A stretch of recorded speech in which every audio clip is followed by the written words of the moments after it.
Good evening. The Madison County Board of Education regular session for January 26, 2023 is in session.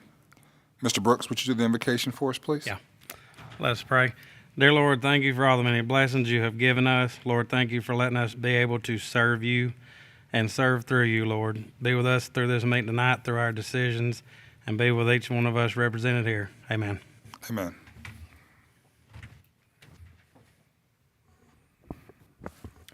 All right, Mr. Cubitt. You want me to do this first or that first? However you want to do it. Everyone doing? All right. Well, before we start, sir, it is Board Appreciation Month, and I want to take this opportunity to thank you for all that you all do for the staff and the students of the Madison County school system and the families of these communities that you serve.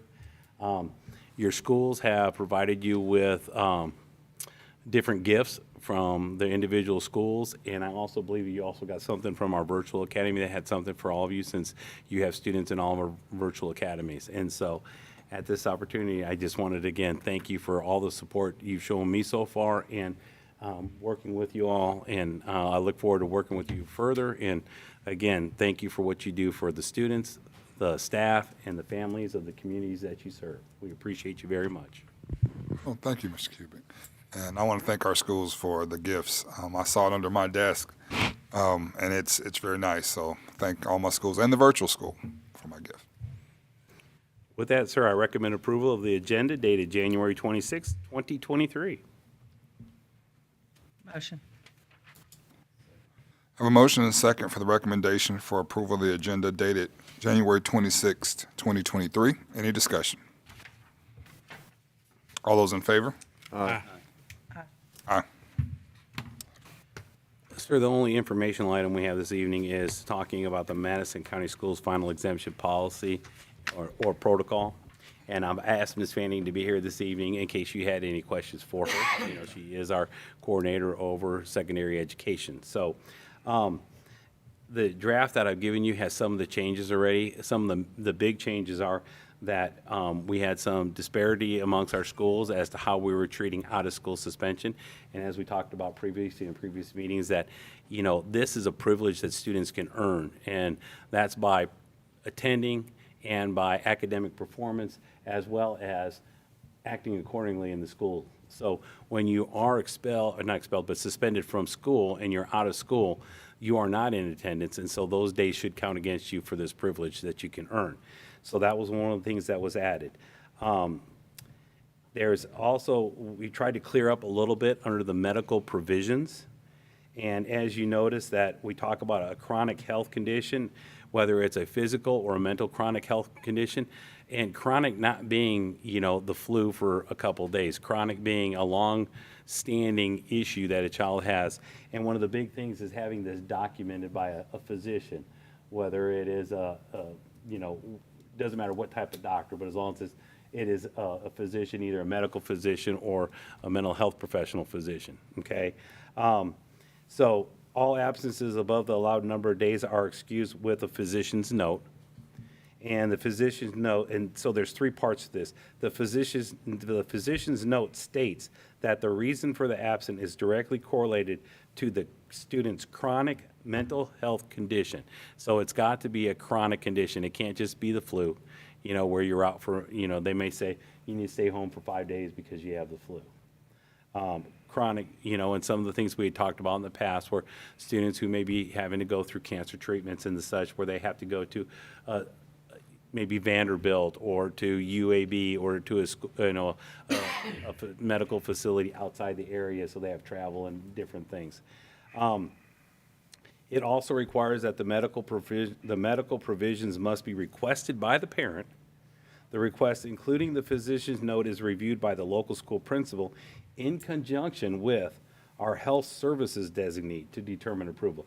This way, we're putting that little level in there where the nursing staff, our central office nursing staff, or the school nursing staff is saying, yes, this meets what we would consider as a chronic illness, instead of it being just a routine, you know, cold flu type situation.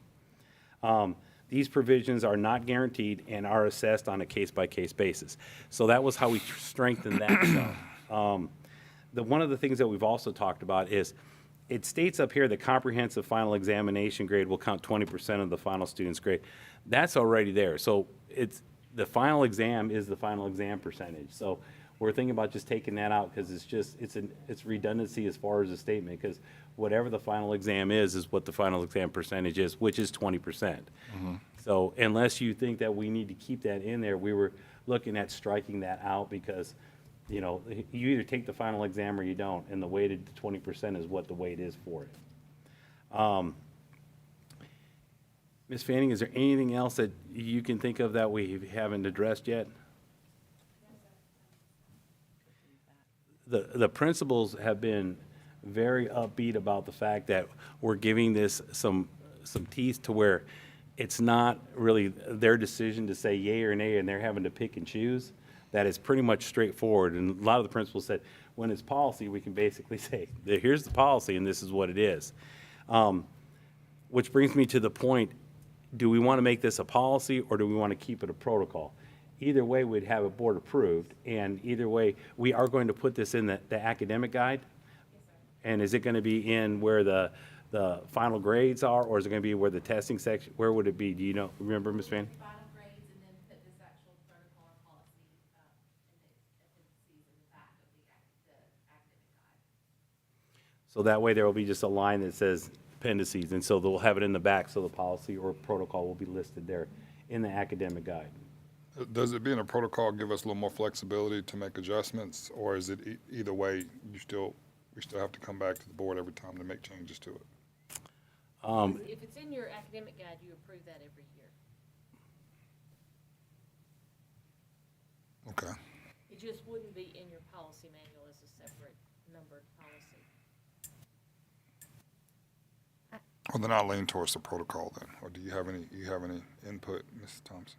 Either way. Either way. Policy in the policy manual, in the code of conduct probably, or in the academic guide, which is historically where it's been as a protocol, which is board approved. And it would be in the academic guide. The code of conduct, we're looking at making that a little more streamlined, so it's just, That would be adding more pages to Right. something you're trying to already streamline. but we would actually have it, some of the discussions that I heard where parents were saying, I really don't know where to find it, and they were having to contact Ms. Fanning to get a copy of this. So having it published in one of our documents, so they know where they can go, and the principals can say, hey, it's right in the academic guide in the appendices, here's where it is, or they can pull it up real quickly.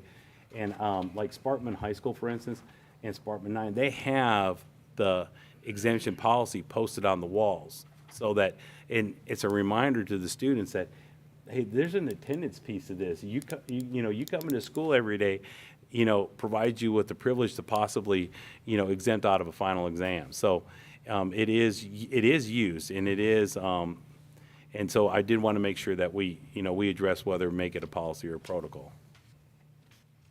So I've been talking to the medical expert over here during your discussion about the language in that second bullet. It says the student's chronic/medical health condition. Mm-hmm. Should it say chronic medical/mental health condition? Yeah, I think we should have that added to I it. think that was the intent. It Yeah, was. Yeah. Since you're talking about physical or mental at the top. There, Right, it's chronic or, Chronic medical/mental health, I think is the language you're Correct. looking for there. we'll get that changed. You could just mirror the bullet under medical provision. The language up there is the same. Chronic health condition, comma, physical or mental, You could just Yeah. mirror that. either way, but Okay. I think there's a word missing the way it's right Yes, ma'am. I like the idea of removing the part that says comprehensive final exams will count 20% of the student's grade. We already covered that someplace else. Let's keep this focused on this issue and this issue alone.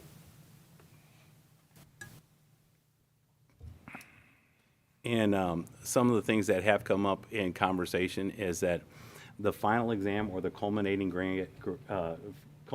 exam, or it used to say the end of course exam, that is the culminating for an 18-week course, which is the last exam. Or if it's a 9-week course, it would be the final exam for the 9-week course. This does not include that we have a midterm, if you want to call a midterm in there, as that is one final, and then there's another final for the next 9 weeks. So, because, typically our 18-week course is broken up into 2 nines. So it's not 9 and then you get an exemption, 9 and you get an exemption. You get an exemption for a 9-week course like health or American government, econ, some of those driver's ed, or the rest of them are 18-week courses. So it's only the final last exam, the culminating exam. You still have to take a midterm exam. You would still, and that would be part of your regular assessments and the weight for that regular assessments for that course. What is the weight, out of curiosity? Is there a standard weight for the midterm, or is it just, it varies? How high school grade books are set up, 40% assignments, 40% assessment, and then that 20% final exam. Gotcha. Okay. Okay. The only other thing, and I wanted to get the board's opinion about this, is whether or not we need to go to the extent of whether this is referencing regular absences or unexcused absences. It has recently come to my attention that some are viewing it as an absence would be an unexcused absence. So it could be viewed as, if it's a parent's note, that's an absence that's excused, so that doesn't be part of the exemption. So I'm seriously, just for clarification purposes, We're talking about excused absences, correct? we're talking about 3 absences, period, whether it's a parent note or an unexcused or whatever. If you have 3 absences, or we'll say 4 absences, irregardless of your grade, you have to take the final exam. Okay.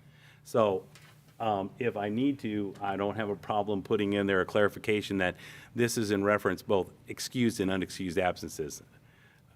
It was implied, and I thought it was understood that an absence is an absence, irregardless of whether it's excused or unexcused. But My understanding of the purpose of this policy is to ensure that when we do the state report card, that we encourage people to come to school. And as the state differentiates, then we should differentiate too. But if the state does not differentiate, I say we do not differentiate. And I don't believe they do. That's For the right. purpose of attendance. Yeah, it's all one. Okay. I think I don't think you have to add that. I think it's implied. well, I will have that conversation as well. Yeah. I mean, if you want to be super clear and put a bullet, this is for excused and unexcused, I mean, that's fine. I mean, it doesn't take away the spirit of what you're doing, but it's fine either way. I Yeah. mean, Well, like I said, when we have our meetings, we'll discuss that and make sure it's clear that, and we'll define an absence for Or every. you could Definition just of an add the absence. word all.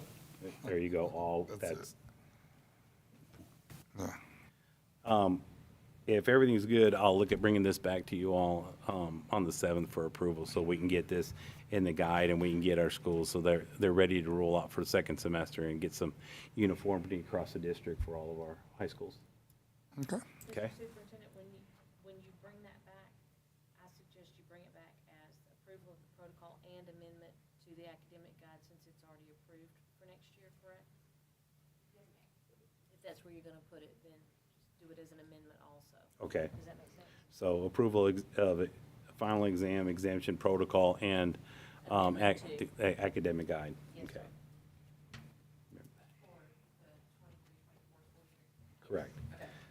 That way we can get it put in there. Are you trying to do it for this semester?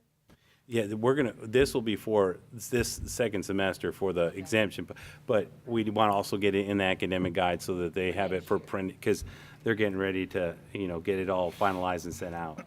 And they're using this currently. Correct. Yeah. So We're just cleaning we're it just up. cleaning it up. Yep. Correct. And it's not in the academic guide currently for this school year, and Okay. it's currently not in for next school year. Okay. So if we're gonna add it, that's the only thing that we would need to amend is for 23, 24, Okay. right? Since it's not currently in there. Yeah. That makes sense. Yeah. But you are gonna use it for, It's going to be. It's going to stay in there after that. After that point. And we can also get it posted on the secondary website, so they would have access to it when parents want to go see it. Any more discussion about the exam exemption protocol policy informational item? Okay. Mr. Cubic? I recommend approval of the 2023-2024 Madison County Schools academic calendar, the revision as submitted. Motion. A motion and a second for the recommendation for approval of the 2023-2024 academic calendar revised as submitted. Any discussion? All those in favor? Aye. Aye. I recommend approval of the RES flat roof project change order as submitted. Second. A motion and a second for the recommendation for approval of the Riverton Elementary School flat roof project change order as submitted. Any discussion? All those in favor? Aye. Aye. Aye. I recommend approval of the November 2022 financial statements and payment of bills as submitted. Motion. A motion and a second for the recommendation for approval of the November 2022 financial statements and payment of bills as submitted. Any discussion? All those in favor? Aye. Aye. I recommend approval of the first budget amendment for fiscal year 2023 as submitted. Second. I have a motion and a second for the recommendation for approval of the first budget amendment for fiscal year 2023 as submitted. Any discussion? All those in favor? Aye. Aye. Aye. I recommend approval of the bids as submitted. Second. A motion and a second for the recommendation for approval of bids as submitted. Any discussion? All those in favor? Aye. Aye. I recommend approval of the contracts for services as submitted. Second. Motion and a second for the recommendation for approval of contracts for services as submitted. Any discussion? All those in favor? Aye. Aye. Aye. Aye. I recommend approval of the amendment to the salary schedule for central office administration as submitted. Motion. I have a motion and a second for the recommendation for approval of the amendment to the salary schedule for the central office administration as submitted. Any discussion? All those in favor? Aye. Aye. Aye. I recommend approval of the personnel items, Addendum 1 and Addendum 2 as submitted. I have a motion and a second for the recommendation for approval of personnel items and addendums 1 and 2 as submitted. Any discussion? All those in favor? Aye. Aye. I recommend approval of the supplemental contracts and the discontinued contracts as submitted. Second. I have a motion and a second, the recommendation for approval of supplemental contracts and discontinuance of contracts as submitted. Any discussion? All those in favor? Aye. Aye. Okay, Say, did you say aye? Yes. yes. I didn't use unison with somebody else. All right. Well, that concludes the regular session of our meeting. But before we go into there, is there any comments, things that, for the good of the board, anything need to be addressed before we go into executive session? Mr. Curry, would you mind if I just briefly talked on the changes for the calendar for the public that's here? Absolutely. So, looking at the 23-24 calendar, there was a lot of our teachers who talked about not having a workday coming back from second semester. So we were able to change out a professional development day with an e-learning day and flip-flop the two of them. So basically, it hasn't changed the calendar at all, other than what was a staff development day or PD day in September is now an e-learning day. And the teachers will now have a day off or a day to prepare when they come back from second semester, which is, back from January. And then the other thing that we're doing is some parents reached out about April 8th of that year is the next solar eclipse. And that's always a large deal, especially with, being in a space industry that we are. And a lot of parents were asking, is there anything that they could do in reference? Because it appears from what I understand, it's going to be more north than it was the last time, which was just in Tennessee. They may have to go up towards southern Illinois or southern Indiana to actually get the best view. So, and it's on a Monday. And so by making that an e-learning day, that would give the parents an opportunity to take their children up to and view the solar eclipse. And so it's still an academic day, and they're still going to have work to do, but at least they'll have that opportunity, which will be good for those parents and the children that want to take advantage of that. So we appreciate you guys letting us change those dates. Okay. Look forward to it, too. Yeah, wonderful. Bill and Mr. Bird and I sat in a webinar last week. We discussed the Alabama SSUT, the online sales taxes, also known as the Amazon tax, as some people know it, and how that process works. The way the funding is structured is different than our brick and mortar stores. So ASB did a good presentation on how that works and how you can meet with your county commissions and your state legislatures about opportunities to look at ways school systems can get more of those funds. So it's a good informative meeting. There's another one I believe we're going to have to discuss more, and it was very eye-opening, some of our districts and what they've been able to do with their county commissions and others. So more to come on that, but I just want you to know that we had a meeting with the Alabama Association of School Board about the SSUT. Yep. Well, I need a motion to go into executive session for a unique transfer request. Motion. I have a motion and a second. All those in favor? Aye. Aye. We're adjourned into executive session.